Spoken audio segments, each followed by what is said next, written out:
Welcome, everyone. This is Coffee with the Founder. I'm Beck Bamberger, and we do this because we want to talk to founders who are doing the audacious and, frankly, outrageous thing of building companies that are venture-backed and hopefully exiting one day to return all that money to their investors and maybe live another life. And then they go back around and they do another venture-backed company. But anyway, that's a whole other thing. With us today is Rob Gregg. He is the CEO and co-founder of Stan, which is in the shoe space. Which normally I'm like, Rob, why are we talking about shoes that are venture backed? But yeah, that's why you're here, and we're going to hear all the things. I love Thanks it. for being here. Happy to be here. So you were saying, Rob, you have found suddenly a audience that's really getting into your shoes that is in athletics and athletes specifically in recovery. So tell us a bit about the shoes and why are athletes coming to you? Yeah, so we built the shoes originally for nurses doing 16-hour shifts on their feet. And what we found is athletic shoes are the opposite of what you want when you're upright, because athletic shoes store energy and put it up. So you jump higher, you run faster. It helps with on the field, on the track performance. Off the field, off the track, when you're in a hospital setting, you don't want the ground pushing back. So what we developed is something that we joke and call the slowest shoe in the world, that act more like recovery mats. So that impact when you step down dissipates. And so we started for nurses. We got them medically approved, so HSA, FSA eligible. And really our focus was on the underserved. Bartenders, waiters, chefs, healthcare professionals that are on their feet all day. And the footwear market, for whatever reason, has completely overlooked that demographic from a functional standpoint. Well, athletes, we figure there's a lot of support for athletes. It turns out very little support existed when it comes to recovery. We found shoes marketed for recovery, but when it comes to the product, they fell short. And so athletes were not a demographic that was on our radar to target. However, they just found us. They're wearing the shoes, talking about how their knees, back, and joints don't hurt, and they're able to perform on the field, on the court, on the ice much better now as a result. Now, this may sound so basic of a question, Rob, but aren't these like Crocs? Like, why don't I just wear Crocs? Sure. So if you think about everyone's universal for recovery, it's your bed. You've got a box spring and you've got a mattress, two very basic, simple components. Well, when it comes to shoes like a Croc or any EVA shoe, 9 times out of 10, they don't have that mattress. It's just the base. So with our shoes, we figure You got a shoe example. Yes. Show and tell. Show and tell. Example. Yes. Why sell half a shoe? Put the other half in it. So we have a mattress on top of the box spring, and these two combine are the secret sauce to taking impact, dissipating it, and keeping you comfortable on your feet. Okay. And Rob, what compelled you to do this crazy thing of making a shoe company? Yeah, I was on my feet for 16-hour days, working in the mailroom. Dang. Dress shoes were the dress code, which made no sense at 5 a.m. when no one's in the building. Wait, dress shoes were the dress code. Oh, wait, in the mail room? In the mailroom. Yep. Like literal mail, like snail mail, right? Literal snail. In the morning, chucking mail for 500 employees before anybody walks in the door. That was my job, to get promoted to an agent. But you had, to get promoted to an eight. Oh, okay. Wow. Okay. Yep. So dress shoes, I found out real quick, were not designed to do a 16-hour day. I think we did a half marathon per day. And by the way, just to be clear, because people are like, wait a second, you're doing like mail, like the U.S. Postal. No. You were at the CAA, you were at Sony Music, like fancy places where like looking and dressing the part is like part of the damn deal, right? That's right. So you're starting at the bottom of the barrel. And even though you're doing this grunt level work, like you got to wear the nice shoes to sort the mail. That's right. Because the thought is, hey, client can come in at any time. You want to present well. Oh, God. Yep. Wow. Okay. So you're like, okay, my feet are hurting. This is not cool. Yep. Okay. And I'm the kind of person that if there's a problem that exists and a solution does not, I'm going to create a solution. Figure it out. Yep. Got it. So what I did, I put an image online, and 250,000 hits later. It's before the days of social media. This website called stumbled on us. Yeah. I remember that. 350,000 hits later, it landed on the screen of an Italian master craftsman who happened to be in the area. And I went by. And I said, hey, I'd love to make these shoes. He goes, great. That'll be $1,800. I'm so sorry, sir. I make minimum wage. There's no way I can afford this. But how can we get this done? So I cut him a deal. I said, tell you what, I work 5 a.m. to 9 p.m., 6 days a week. I have an off day. still supposed to be working, reading scripts, things like that. Wait. So you're 5 a.m. to 9 p.m. 9 p.m. Oh 6 God, days this a is week. worse than banking. Oh my God, we just had someone on here who was the banker. Jesus. Yep. Okay, Rob, go ahead. Missed the sunlight 6 days out of the week. So my rest day, Jesus, was Sunday? Saturday, Oh, Saturday. Okay. I went in, I volunteered around the shop. I did everything that I could to pay my dues. And in exchange, he taught me how to make shoes. So you did like an apprentice with a That's right. shoemaker from Italy? Yep. For 4 months. Okay, and Found out not much has changed in how shoes are made. yep, I was gonna say It's a badge of ancient honor. industry. Yeah. Yeah. Hundreds of years of unchanged craftsmanship. I'm not going to sleep on a mattress designed 200 years ago. Yeah. I'd like to do something different. And so with a lot of pushback and a lot of disdain, to be totally honest, I ended up pulling out the things that made the shoe uncomfortable and just did it my way. And the end result was a shoe that flexed and breathed and felt like socks, but still looked really nice. That was the extent of my footwear journey at the time. Wow. Okay. What have you now learned? Because it's been a couple of years now that you've been at Stand about shoes. Yeah. So what this I reminds realized, me a little bit of Shoe Dog, by the way. I'm like waiting to read your book. Yeah, one day. So what I've realized is that their shoes are designed for a hyper specialized activity. And for whatever reason, consumers have lost that mentality when it comes to all day, everyday things. I'll give you an example. If I'm going to say go run a 100-meter dash in ballerina flats, you'd look at me cross-eyed. When I say go climb Mount Everest in soccer cleats, it makes no sense. Yep. Shoes are designed for what they're advertised for with the technology that is inside of it. Well, running shoes are designed for running. Hiking shoes for hiking. Well, for standing, there had not previously been a shoe that was designed for that activity. So what we were finding is the average person is wearing a shoe not designed for the job that they do, specific to standing professions. They wear running shoes, they wear clogs, which it's a personal style preference. I don't really understand it from a biomechanical perspective. I don't either. I still don't. There really had not been anything designed to act more like a recovery mat. And the crazy thing is, people know what they need. They love the recovery mats. They want to stand on those all day. It's not practical to cover your entire business floor with a recovery mat. Yes, you see those things all over the place, and they're so fun to like step. I love to like step on them because you're like, ooh, it does feel like a nice little padded thing. But I'm like, but it's only 2 feet by 3 feet, and this is not going to work. That's right. So our thought is, well, there's put them on all the time. No reason why we can't shape that like a shoe and have it on your feet everywhere you go. Yep. Got it. So I would take it this is a multi-billion-dollar industry, I'd imagine, given how many people are on their damn feet. Yep. That's right. Okay. Now I asked you, what did you learn about shoes? What have you learned about running a company now at this point? Can't do it all yourself. Yes, true. As good as you want to be, the only way that you're going to achieve scale is if you build a team. And that team, what's really interesting, can take many forms. I've got GPTs that I've set up that are virtual team members. I have physical team members that run certain aspects. But in order to grow any business, I don't care how good the product is, a business is people and a business is a team. So if you want to grow, you need to be able to attract the right talent, foster that talent, and grow together. You can't do it as an island. Has there been something that you have found surprising, would you say, just about you in growing this team and finding people? That's a great question. Yeah, I would say that actually I'm going to steal this from the CMO of Cadillac. I had the opportunity to sit down and he goes, my job is not to train people and teach people how to do what they do. My job is to collect beautiful flowers, which is an interesting statement. I go, what does that mean? And he goes, if I'm going to hire somebody, I'm hiring them because they're great at what they do. And my job is to water them, give them sunlight, and help them grow.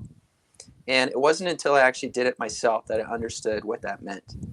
So what I've understood is there are things that I love and that I'm good at. There are things that I am not. And so when I hire an individual, it's not to create a duplicate version of myself, which a lot of founders, and I was guilty of at moments in time, is I just need to find a copy of myself. Well, that wasn't the right solution. The right solution is find somebody who thinks differently than I do, that has a passion for this area that maybe my passion level is not as high, and support them on their journey rather than tell them, I have it figured out, I know what to do. Let them figure it out. Make sure they have the tools and resources that they need. And all of a sudden, my load gets lighter. Mm-hmm. My team dynamics are much stronger. And I've now got a group of individuals that are rowing the same boat in the right way, in their own way, with their own ownership. Yeah, yeah. And sometimes you got to be okay with like, well, it's not really the paddle I would use, but okay, it's effective. You So learn new I'm down. things. Yeah, you Yeah, learn you new learn new things. things when Yeah, people have a different opinion than yourself. this is very true. And isn't that humbling sometimes? Mm-hmm. How are you now thinking of success, Rob? Like, okay, I don't work in a mailroom from 5 a.m. to 9 p.m. anymore. Like, that's successful that you've gotten out of that. You're now a founder. You help with Techstars mentoring and things of that sort. So, in many ways, you've won. You know, I like to remind people of like, hey, you're someone's dream life, just to be clear. But now for you, what is success? I'm going to answer that two ways. The first of Perfect. which, and personal for me, is always going to be number one, but it's to be a good dad. Mm. I've got a 7-month-old sleeping Ah, in the other room, ah. almost turning 8 months. And it's really put a lot of life in perspective. Mm. For me, I've always been close to family, but to have something that we've created together and Ah, be ah, able ah, to ah. see the world through her eyes and Yeah. provide a future, that's number one goal. Mm. As it pertains to the business, this is the kindest compliment that someone ever gave to me. Oh. And they said, Rob, I hear your story and I have an observation, and that it's you don't solve problems, you turn problems into greatness. And I go, well, what Hmm. does that mean? She goes, well, if you're in a basement and the pipe's leaking, you're not just going to patch it and move on. You're going to figure out a way that you can build it so these pipes never leak again. Mm-hmm. And it was a compliment, and I now wear it a little bit as a burden and a responsibility. And my Yeah. Yeah. responsibility, knowing that that's my superpower, is anything that I do, I can't just solve a problem. I need to turn a problem into greatness. And so success Mm-hmm. for me is if I can take a problem that someone on their feet has had and turn it into a moment of greatness or a lifetime of greatness, that's how I define success. If that's the effect that our products and company has on the individuals that we serve. Mm. I like it. What was the context of that? Did someone just walk up to you and say this, or how did this unfold? So you touched on it. At some Yeah. point, I will write a book. Um, Okay. Great. I was being interviewed by a book agent who, Oh. Okay. yeah, who brought me in and said, we don't have anybody that's at your age that's currently doing this. That a lot of these Okay. books are once you've made it and you're kind of looking in retrospect.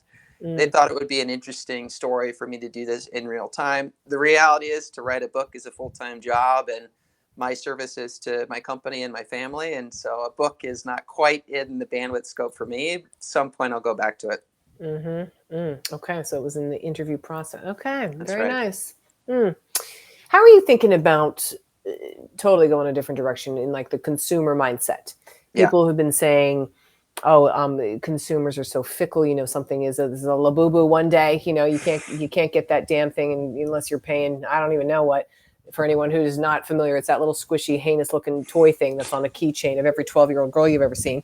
But like, and that to me, I'm like, oh, it's a new Beanie Baby. But like, I think of like consumers as like this fickle, type of bunch and so forth. How do you, as it relates to building a shoe company, do you think of it? Or you might say, I know we don't have a consumer company. We have a very specific product that serves certain demographics of buyers. I don't know how you kind of consider it. Yeah, that's a great Mm. question. I've got a controversial Let's do answer, and it. I firmly believe I think luxury, as it's been known, is dead. Okay. I think that, there's trends and things that, and I call them trends. They're priced really high, so people still call them luxury goods, but I firmly believe that it's dead, and here's the reason why.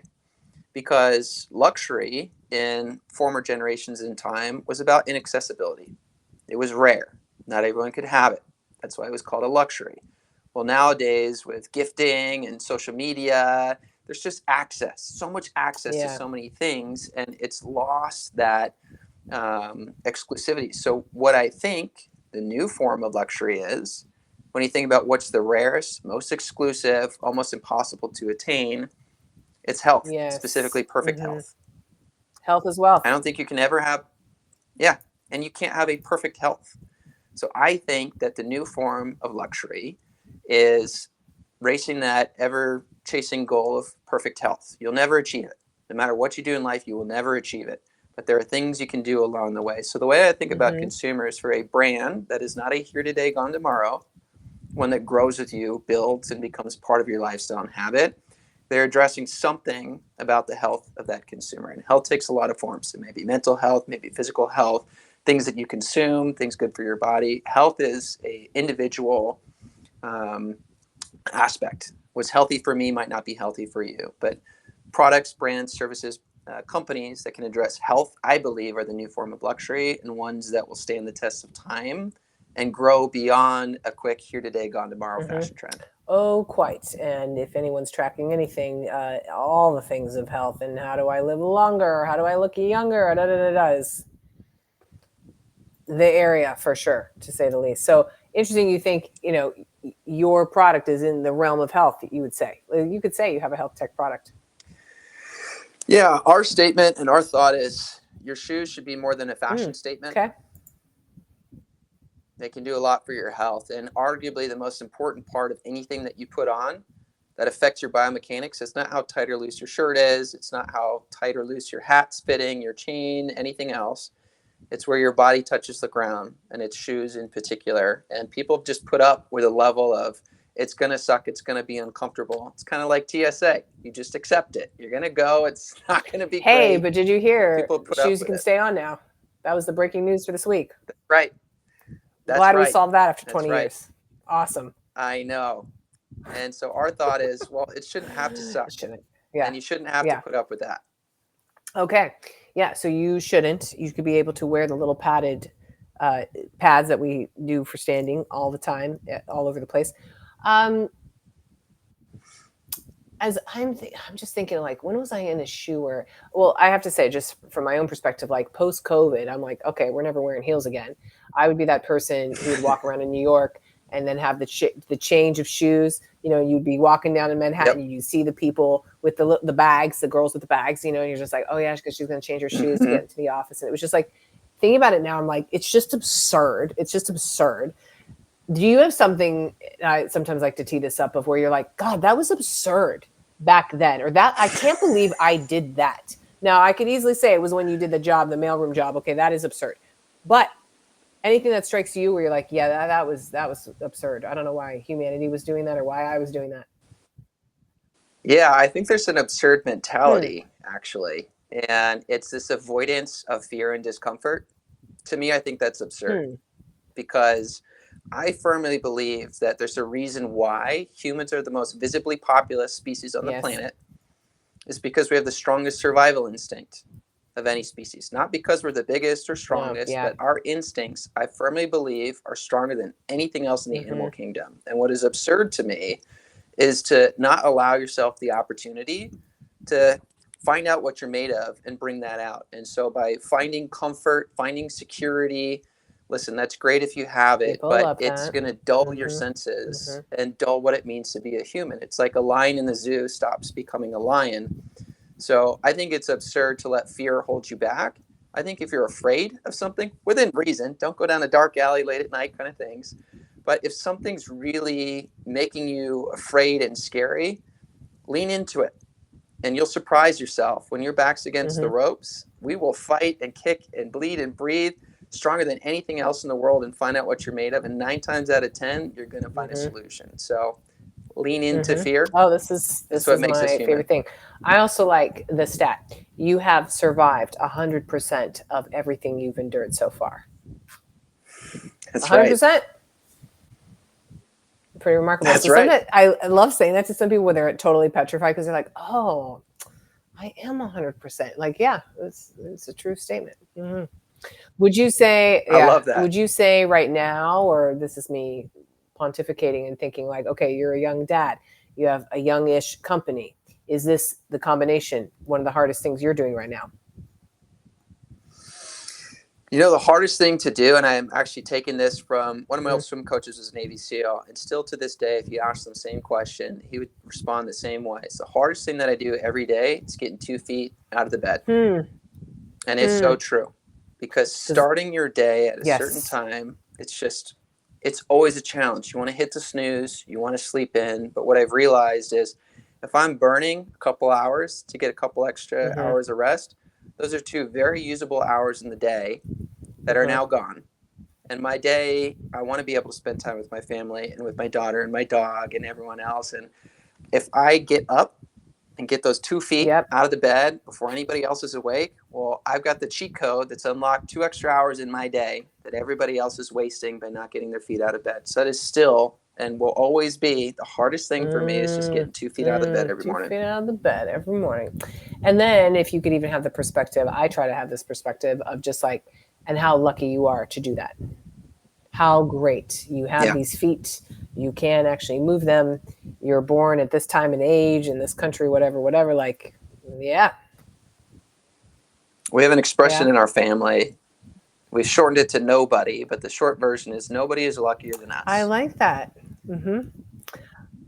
And we firmly believe that you make your luck, and you make your luck by being open to opportunities. But in our family, we remind ourselves every day that we're living and breathing. Nobody is luckier than us that we have each other. Oh, Rob, I love that. Do you share that in your company too? Yeah. I do. It's very much our DNA. What we're building is a family. I love it. We don't have clients. We don't have manufacturers. We've got a family, and we treat each other as such. I love it. Good. Rob, we're going to end it there. We're already lucky. We already got this. Rob Gregg, who's a founder and CEO of Stand, making shoes that are way better for your feet with the whole mattress and the bed spring in it, basically, is like how I'm going to now always think about it. My God. Really appreciate you being here today. This was fun. Thank you for having me. Appreciate it. Thanks, Rob. Absolutely.